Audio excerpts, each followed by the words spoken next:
It's my pleasure on this episode of the Real Life PMP podcast to introduce you to LisaNelson, the CEO of Sea in Colors. In this podcast, we're going to learn about how Lisa transitioned from being an IT project manager to owning her own business, providing visual graphic recording to teams. Take a listen. Lisa, tell us your 30-second explanation of what you do. How do you explain it to people? Oh, my goodness. So, of course, business is an evolution. So this is how I currently explain it. So I'm LisaNelson. I'm the founder of Sea in Colors. And Sea in Colors is a meeting design and facilitation company. We help organizations save time, make better decisions, and get unstuck. And we do it using the power of visuals. Nice. I love it. Beautiful. The power of visuals. So you'll probably have someone say, well, tell me more. And then how do you break it down for them in explaining? Yeah, absolutely. So 80% of people are visual learners and they need to see what's being said. So throughout our process, whether you're having a small strategic planning meeting or brainstorming, or you're having a large conference, 1,000, 2,000 attendees, we help you use the power of visuals so that you can engage your participants, help them remember more, and help them move forward. And we do it with pictures. All right. I like that. I like that. So one of the things that I know about you and, where we had some, commonality was our background in project management. Yes, ma'am. So I'd love to hear how your project management skills, your PMP has helped you with your business today. Yeah. So when I first learned about project management, it was way, way, way back. My background is actually in IT. And I remember taking a project management course when I was, in corporate. And back then, I think you might have to help me. Is Primavera? Does that sound familiar? It's still around. Really? Yeah. Oh gosh. So I think back then it was Primavera and Microsoft Project was just kind of coming on the scene. Uh-huh. And there was another more popular one I just can't think of right now. So people maybe Symantec or something.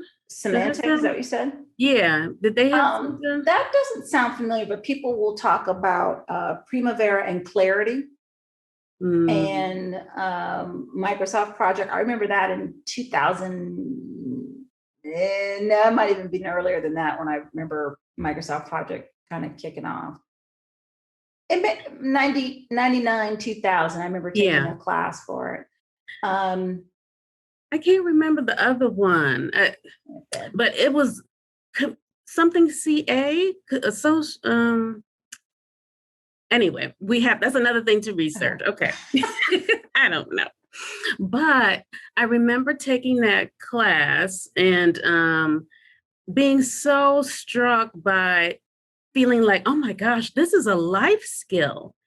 And I remember the instructor giving an example of project management used for planning his daughter's wedding. Mm-hmm. And I thought, wow, everybody needs to be able to do this. This is so important. And it really left such an impression on me. And to this day, as I started the business and as I run the business, I rely on those project management skills. Am I following everything to the PMBOK? No, I'm not. But it provided a very good foundation. And I know that I can refer to it in the PMI community and people like you, Crystal, when it comes to, the more complex and sticky situations. And also just to know that you're not alone in dealing with some of these issues and challenges of project management. But yeah, for sure, I use my skills related to stakeholder management, risk management. Here's one for you. Let's see. I love it. The triple constraint. What? You drew it. So we're going to get into that in a moment. Like, okay, folks, when you're listening to this, you can easily draw it. whether you look at it yourself and think it through, or you have to explain to, a stakeholder, owner, sponsor that, it's, I use all those skills.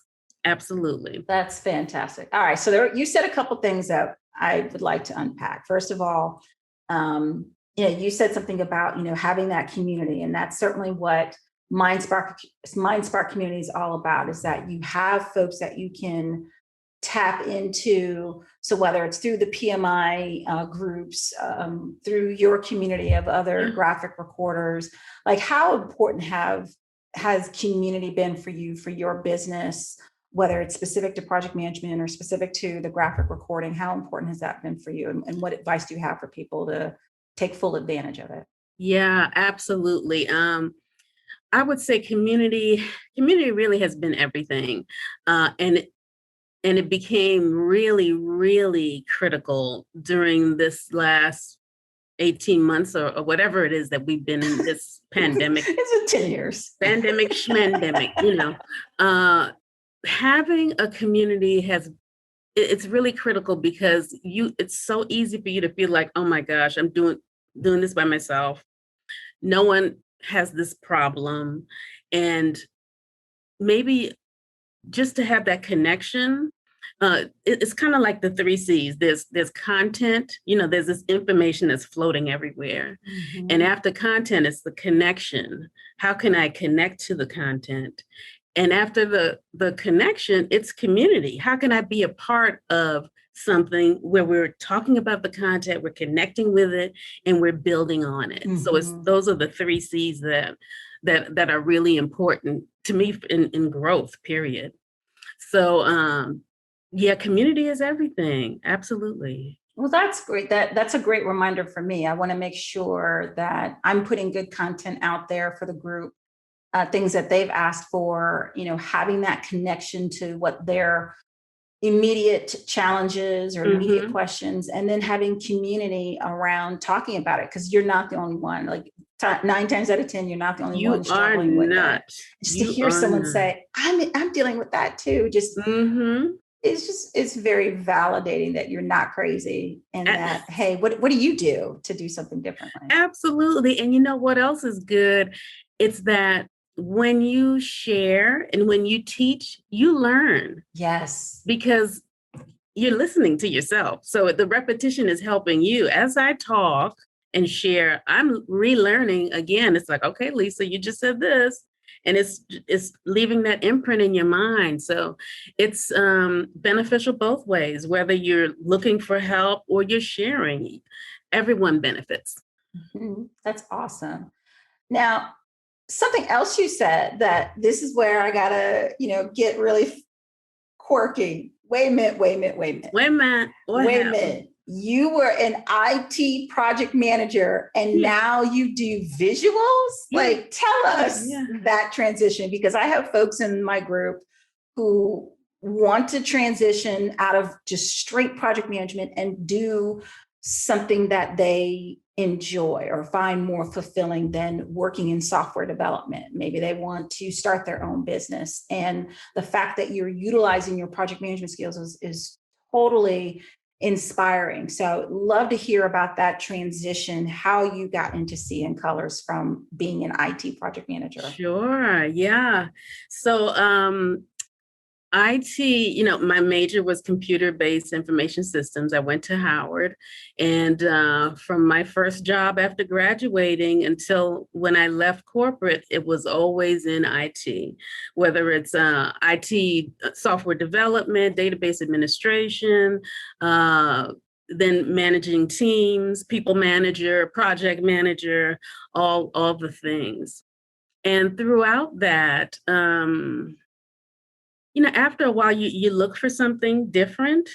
You look for new experiences, and I didn't know how I could combine the creativity with my software development position.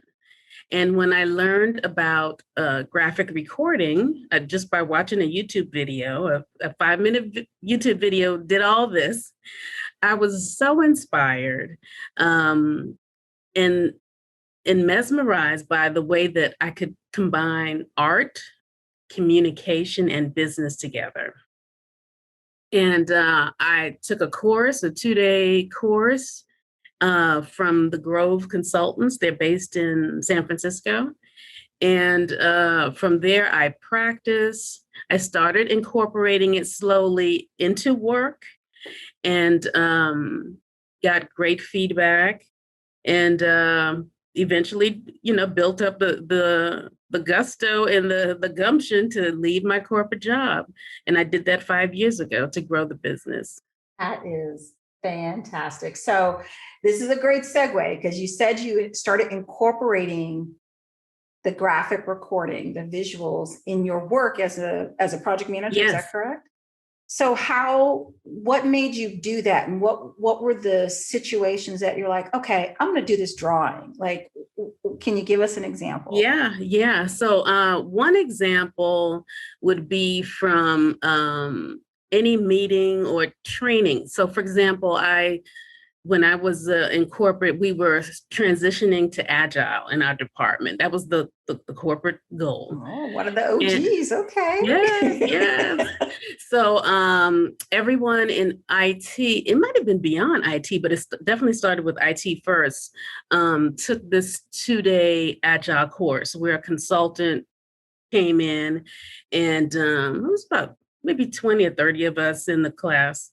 In person, and during that course, I said, well, I'm going to take some visual notes. So I don't have my book handy, but basically for the 2 days, I drew visuals and words and just made my notes better for me to understand and recall. And of course, people were looking like, well, what are your notes? So can we see your notes? So afterwards, I shared my notes with the director, and he made copies, and yeah, it started spreading from there. So the first step was doing notes just for myself, basically. The second way that I started incorporating visuals with project management was during the kickoff, or I would even say pre-kickoff phase, where our teams were talking about what we should do next and sort of brainstorming. And we've all experienced this, where you're sitting around the table or Zoom, doesn't matter. People are talking and you kind of get it, but you don't really get what they're saying. And you know that other people don't really get it. And you feel like you're talking in circles, and it's like, okay, I don't get what they're saying. So when that happened, I went to the board and I started creating what's called a mind map. So a mind map, you have a thought or a focus word in the middle. So let's say our focus word might have been, what were we talking about? Some software upgrade or agile transformation. How about that? So let's put agile in the middle and a cloud around it. So as they were talking, they might say, oh, well, we have to work with the operations team. And what about this team and that team? So when I heard that, I just started drawing things like, okay, teams. You said operations. Did you say operations? And did you say you have to get legal involved? Okay, legal. Okay. So it ends up giving you a map that you can build conversations around, and it really helps you look at the big picture. In a sense, it's kind of like a pretty work WBS in a sense. It's a visual. WBS is a visual. So that was another way that I incorporated it. When it comes to Agile, like I said, our company was just switching to it, and then I soon left. But one of the things that we were doing was creating these team rooms. So physically in the building, like, okay, this is where we have our team meeting, the stand-ups and all that kind of stuff. So using visuals in that team room is great. You can have a picture of your charter or whatever your norms are, or what is the team name? That's another recommendation that you should have, for your agile team. So tiger team, or whatever it is, you can have a visual there. And it's important to remember that visuals don't have to look realistic. We're not drawing Mona Lisas. Lisa. It's more, can you quickly recognize it? So, and people say, oh, I have stick figures. And I'm like, there's nothing wrong with stick figures. Stick figures are beautiful, and it's a process, right? That's a stick figure. I love it. So you continue to practice, and maybe your stick figures get a little more swag over time, but it's still a stick figure. And we remember it. And I think that's really what, I remember it, and it's a lot more impactful, and it gives me context. Yes, absolutely. So, what an amazing story from Lisa. I love what she said. We're not out here trying to draw the Mona Lisa, but rather think about how visuals can help bring context and make an impact to your projects and your conversations. Even just simply drawing a stick figure can say a lot. Check us out for part 2 and the final episode to this conversation. Thanks so much for listening.